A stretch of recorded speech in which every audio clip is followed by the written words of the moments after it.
کی rapid response force کا یہ سینٹر تھا، مرکز تھا۔ 1985 سے چلنے والی یہ تنصیب پاکستانی حملے میں مکمل طور پر ناکارہ ہو گئی۔ رن وے تباہ، ہینگر راک کا ڈیر بن گئے۔ مجموعی طور پر 1.4 ارب ڈالر کا نقصان ہوا۔ سنتے جائیے اور فخر کریں، اللہ کی بارگاہ میں شکر ادا کریں اور اپنے جوانوں کی سلامتی کی دعا کریں، ایئر فورس کے اور ایئر فضائیہ کے اور آرمی کے۔ جھلندر ایئر بیس 1970 سے بھارتی فضائیہ کا تربیتی مرکز اور انتساب در اندازی کا گڑھ تھا۔ یہاں rod systems, radar, mug fighters اور انسٹرکٹرز کی پوری ٹیم موجود تھی۔ یہاں پر حملے میں 1.7 ارب ڈالر کا نقصان ہوا۔ آدم پور ایئر فیلڈ 1971 سے مغربی کمان کے فائٹر جیٹس اور تکنیکی معاونت جو ٹیکنیکل اسسٹنس کا مرکز تھا۔ فتح میزائل کی ضرب نے یہاں کے ہینگرز کو جلا کر راکھ کر دیا، جس سے بھارت کو 1.6 ارب ڈالر کا نقصان ہوا۔ فتح جہاں پہ بھی برستا ہے، فتح و نصرت اور فتح مبین بن کے اٹھتا ہے اور وہاں کی چیزوں کو راکھ کا ڈھیر بنا دیتا ہے، شکست و ریخت میں بدل دیتا ہے۔ اڑی سپلائی ڈپو کشمیر میں بھارتی فوج کے لیے خوراک، گولہ بارود اور ادویات کا مرکزی ذخیرہ تھا۔ یہ وہ سینٹر تھا جہاں سے کمک مقبوضہ کشمیر میں پہنچتی اور پھر لوگوں پر مظالم ڈھائے جاتے۔ 10 مئی کو اس کی تباہی نے شمالی کشمیر میں بھارتی سپلائی لائن کا گلا گھونٹ دیا۔ ہم نے گلے سے دبوچا ہے ہندوتوا کو۔ نقصان 1.1 ارب ڈالر۔ پھر بریگیڈ ہیڈ کوارٹر کے جی ٹاپ 1988 سے شمالی دفاعی منصوبوں کا نروس سسٹم تھا، سیٹلائٹ کمیونیکیشن اس میں تھے، نقشے، میپس، کمانڈ سینٹر، یہ سب کچھ تباہ کر دیے گئے۔ بھارت کا اس میں نقصان 2.4 ارب ڈالر۔ پھر اودم پور ایئر فیلڈ جموں کے پہاڑی علاقوں میں بھارتی فوج کی سپلائی کا ہوائی راستہ تھا۔ پاکستانی حملے نے اس کا ریڈار، ٹاورز اور رن وے مکمل طور پر ڈسٹرائے کر دیے، جس سے بھارت کو 1.2 ارب ڈالر کا نقصان ہوا۔ اب یہ تو ہو گئی ہندوستان کو نقصان کی۔ اب اگلی جو سیریز شروع ہوئی ہے، ابھی تو پارٹی شروع ہوئی ہے۔ گوبر صاحب، ارن گوسوامی صاحب، آپ کو شاید کاؤ یورائن دماغ کو چڑھ گیا ہے۔ اب سنیں ذرا، آپ کے لیے چیلنج کیا۔ ہم تو چل کیے بیٹھے ہیں چونکہ ہمارا بھروسہ اللہ پہ تھا، اللہ کے رسول ہمارے امام وہ لیڈ کر رہے تھے، تو ہمیں تو کوئی گھبراہٹ نہیں ہے۔ قوم کو بھی یہاں ڈرون اٹھتے تھے، لوگ پیچھے بھاگتے تھے اس کو پکڑنے کے لیے۔ کئی جو یہاں کباڑیے ہیں انہوں نے ان کے جو تباہ شدہ ڈرون وہ لے گئے ہیں اس کو۔ وہ پاکستانی قوم کو آپ ڈراتے ہیں ان ڈرون سے۔ ڈرونز کو تو اب یہ قوم کھلونا سمجھتی ہے۔ تم نے کس سے ٹکر لی ہے؟ یہ لوگ تو جب دھماکہ ہوتا ہے، لوگ سائرن بجتا ہے، ویسٹ میں بنکرز میں چلے جاتے ہیں، یہاں لوگ گھروں سے باہر آ جاتے ہیں۔ کیا ہوا ہے؟ دھماکے کی جگہ پہ پولیس لا انفورسمنٹ بعد میں پہنچتی ہے، لوگ پہلے اکٹھے ہو جاتے ہیں۔ ہوا کیا؟ تو یہ سینے میں حیدر کرار کی تڑپ اور سینے میں درود و سلام اور اللہ کی وحدانیت کا اقرار۔ ایک خدا کو ماننے والا تمہارے ان ہلکے پھلکے پرتھوی اور اگنی کے بارودوں سے نہیں ڈرتا۔ ہم ہر جگہ ماتھا نہیں ٹیکتے، ایک خدائے بزرگ و برتر کے آگے جھکتے ہیں، اسی سے مدد طلب کرتے ہیں۔ اور ہمارے سپریم لیڈر بھی ایک رسول اللہ صلی اللہ علیہ وسلم، ہماری ڈائریکشن بالکل کوئک ہے، اسی لیے ہمارا نشانہ خطا نہیں جاتا۔ ہماری ہر چیز میں یونٹی ہے، یونٹی آف کمانڈ، ہم یونٹی کی بات کرتے ہیں۔ ہماری ہر چیز میں وحدت ہے، ایک خدا، ایک قرآن، ایک رسول، ایک نشانہ ٹارگٹ پہ۔ اب تمہیں سمجھ آئے گی۔ اب چینی وزارت خارجہ نے بڑی انٹرسٹنگ بات بتاؤں آپ کو، یہ میرے پاس جو آیا ہے ڈیٹا ابھی لیٹسٹ، مقبوضہ اروناچل پردیش کے متعدد مقامات کو چینی نام دے دیے۔ یہ چین کے بقول یہ اروناچل پردیش ہندوستان کی ریاست نہیں ہے، اس کے اکثر علاقے مقبوضہ ہیں جن پہ قبضہ کیا گیا۔ اب چائنیز نے وہاں پہ ان کو اپنے نام دے دیے اور چین اس ریاست کو زنگنان یا جنوبی تبت کہتا ہے۔ یہ ڈسپیوٹڈ ٹیریٹری ہے دونوں کے درمیان، ٹھیک ہے۔ اور اروناچل پردیش آپ کو پتہ صدیوں تک تبت کا حصہ رہا۔ 1914 میں برطانوی ہند نے مک موہن لائن کے ذریعے اسے انڈیا میں شامل کیا، لیکن چین نے اسے کبھی تسلیم نہیں کیا۔ چین کا موقف ہے کہ برطانیہ نے تبتی رہنماؤں پر دباؤ ڈال کر یہ علاقہ چین سے الگ کیا، جیسے برطانیہ نے مقبوضہ کشمیر میں ہری سنگھ اور رنجیت سنگھ کے ذریعے کشمیریوں کے ساتھ جو ہے وہ بیچ دیا تھا کشمیر۔ تو یہ جیسے مقبوضہ کشمیر کے لوگوں کے ساتھ دھوکہ دغا بازی ہوئی ہے، یہ تاج برطانیہ نے یہ جہاں بھی گئے بیماری چھوڑ کے گئے، امریکہ، برطانیہ، اسرائیل، ان سے خیر کی توقع نہیں۔ تو اسی ریاست پر چین اور بھارت کی 1962 میں جنگ بھی ہوئی، اور اب تک مجموعی طور پر 89 مقامات کو چین اپنے نام دے چکا ہے۔ چین نے بہت سارے علاقے بھارت سے واپس بھی لیے ہیں۔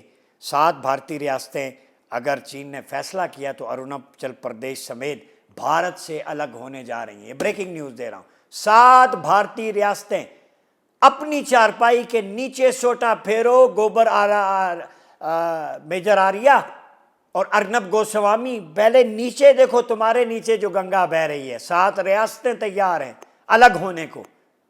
پہلے اپنے نیچے جو نالا بہہ رہا ہے اس کی تو خبر لو، اور اس کے اثرات کشمیر پہ بھی پڑیں گے۔ یہ انڈیپینڈنٹ ٹیلی گراف میں مختلف انٹرنیشنل میڈیا نے بھی اس کو کوٹ کیا ہے۔ اور چین نے 2017 سے اب تک اروناچل کے 89 علاقوں کے نام چینی رکھے ہیں۔ یہ علامتی نہیں ہے، بلکہ یہ باقاعدہ ایک پلاننگ ہے۔ وادی گلوان کا واقعہ جس میں خونی تصادم ہوا تھا، ٹھیک ہے، چین اور بھارت کے درمیان جھڑپیں ہوتی رہی ہیں، تو یہ چینی علاقہ اسے اب کہا جائے گا۔ عالمی میڈیا جو تھنک ٹینکس، اس میں مسلسل یہ بیانیہ چائنا کے خلاف بھی پھیل رہا ہے، ہندوستان کے حوالے سے بھی بات چیت چل رہی ہے۔ تو یہ اروناچل پردیش اور کشمیر 2 جغرافیائی خطے ہیں، مگر اسٹریٹجک نقطہ نگاہ سے دونوں کا آپس میں گہرا تعلق ہے، بڑی امپورٹنٹ، خاص طور پر بھارت، چین اور پاکستان کے تصویراتی مثلث میں۔ اروناچل پردیش یہ مشرقی سرحد پر واقع ہے، کشمیر مغربی سرحد پر، اور یہی دونوں محاذ بھارت کی قومی سلامتی کے اہم نکات ہیں۔ تو لہذا ہندوستان اگر اروناچل سے جاتا ہے تو کشمیر بھی چھوڑنا پڑے گا۔ اس لیے پاکستان نے کہا ہے کہ جب مذاکرات کریں گے تو پہلا ہے ایجنڈا مقبوضہ کشمیر، پھر آبی جارحیت سندھ طاس معاہدہ، اور پھر بھارت کی کراس بارڈر ٹیررزم جو ایکسپورٹ کر رہا ہے بلوچستان میں ٹی ٹی پی کے تھرو، بی ایل اے کے تھرو، یہ جتنی بھی ہے ہم اس کو ایکسپوز کریں گے۔ اصل میں ہندوستان نے پاکستان میں دہشت گردی کی، میرے خیال میں ہمیں اب فرنٹ فٹ پہ کھیلنا پڑے گا۔ اگر وہ پہلگام میں فالس فلیگ کروا کے آپ پہ حملہ کرنے کی جرت کر سکتا ہے تو آپ کے پاس تو ہمارے پاس ثبوت ہیں، ہمارے پاس تو کلبیشن موجود ہے، ہمارا کیس تو سٹرونگ ہے۔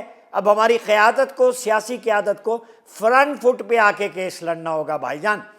اس طرح اپولوجیٹک اب نہیں چلے گا، اب اگریسو ٹون کے ساتھ بات کریں۔ آپ کے پاس کلبوشن ہے، وہ ثبوت سامنے لائیں۔ بلوچستان میں انسرجنسیز، شورش، ٹی ٹی پی کی معاونت، انڈیا میں جو RSS کے ہیڈ کوارٹر ناگپور میں ٹریننگ ہوتی ہے، وہاں سے جو لوگ پاکستان میں بھیجے جاتے ہیں، کتنے کشمیری رہنماؤں کو پاکستان میں ہندوستانی راء نے قتل کروایا، کینیڈا، امریکہ، باقی تاریخ تو بھری پڑی ہے۔ تو جب ہمارے پاس مدعا بھی مضبوط ہے، اتنے ایویڈنس ہیں، تو ہم اس کو کیوں نہیں سامنے لاتے؟ بھارت گھٹنے تو کیا بالکل جو ہے وہ موم کی بتی کی طرح پگھل جائے گا۔ تو یہ تو یہ 2 چیزیں۔ آخر میں ایک اور چیز آپ سے شیئر کروں گا، وہ یہ کہ آپ جو لوگ ابھی تک پاک فوج کے بارے میں کر رہے تھے پروپیگیشن، ان کی کوالیفیکیشن کے بارے میں اور ان کے جناب ایسٹس کے بارے میں، اور ہم سے کہہ رہے تھے حافظ سید عاصم منیر کی آپ گنگانتے، بوٹ پالشی ہیں آپ، پتہ نہیں کیا کیا القابات۔ اب وہ لوگ اپنے چھپے ہوئے بنکروں سے باہر آ جائیں، اب انہیں منہ چھپانے کو نہیں مل رہا۔ میں نے کہا تھا نہیں، یہ فوج افواج پاکستان لشکر مصطفیٰ ہے، لشکر مرتضیٰ ہے، لشکر حسینی آج بھی قائم۔ اب آپ کو پتہ چلا یہ فوج کا بجٹ کیوں ضروری ہے؟ آپ سو رہے تھے، فضائیں جو ہے وہ جنگ آلود تھی، آپ کے پائلٹس نے جس طریقے سے وطن کی حرمت اور آپ کی جانوں کا تحفظ کیا، اس کو سلام ہے۔ ہندوستان کا $86 بلین بجٹ ہے کم از کم، اور ہمارا $16 بلین، $70 بلین کا تو یہاں فرق ہے۔ اور کارکردگی دیکھ لیں، ان کا تقریباً $40-50 بلین جو ہے وہ اس جنگ میں لاس ہوا ہے۔ آپ الحمدللہ ہر طرح سے محفوظ، نہ طیارے کا نقصان، نہ توپ کا، نہ وہ پھر صرف شہادتیں ہوئیں، وہ بھی اللہ کی بارگاہ میں مقبول ہیں۔ ہمیں تو کوئی اس کے علاوہ غم ہے ہی نہیں، شہیدوں کا دکھ ہے لیکن وہ اللہ کی بارگاہ میں مقبول ہے۔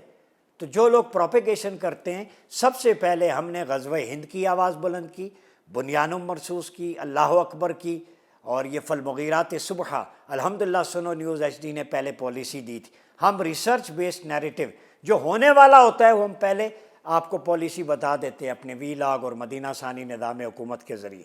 ہم کریڈٹ نہیں لیتے، لیکن اس ملک کے لیے، اس کی سلامتی کے لیے، اسلام کے لیے، خلافہ کے لیے الحمدللہ تکمیل پاکستان نے اور سعد نذیر صاحب نے